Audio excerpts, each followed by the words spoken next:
Federal law gives gun makers immunity from liability for gun-related crimes. The Wall Street Journal now reports Remington Arms is offering $33 million to settle with some of the families who have sued over the Sandy Hook mass shooting, specifically about the marketing of Remington guns. EUGENE is a Gary Schwartz Distinguished Professor of Law at UCLA with us tonight to discuss this.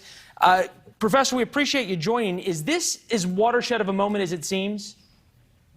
No, I don't think so. First of all, settlements are just decisions of the parties, often driven by money, often driven by insurance companies that tend to fund a lot of the defense of these lawsuits. They don't themselves set binding precedent. To be sure, I'm sure this will encourage more such lawsuits in the future, in some measure. But it's not like some court will say, "Oh, there's this $33 million settlement. That's what we should." But would allow.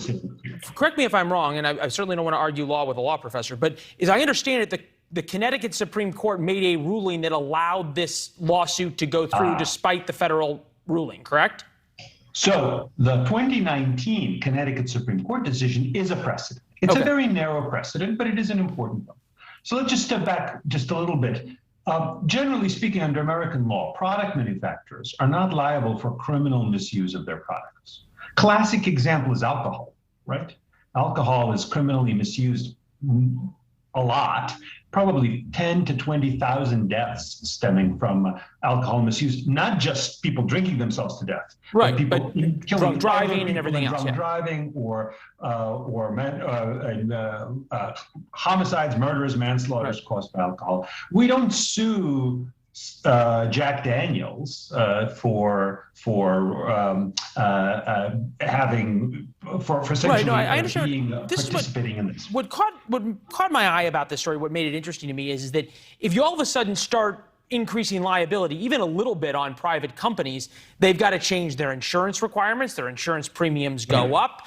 Perhaps the price of their products go up. It's certainly something that the anti-gun lobby would love to see is manufacturers have to make these big payouts. It reminds me a little bit of the Southern Poverty Law Center back in the 1970s that put the Ku Klux Klan out of business, not criminally, but civilly, because they sued them because people were killed because of their marketing, because of the Klan's incitement. Well, but it wasn't marketing. Well, their materials and everything else. So I guess my question is this where we're getting with this very narrow opening that the Connecticut Supreme Court gave? Is there going to now be a way to kind of wedge in and start increasing the price of insurance and the way gun companies do business?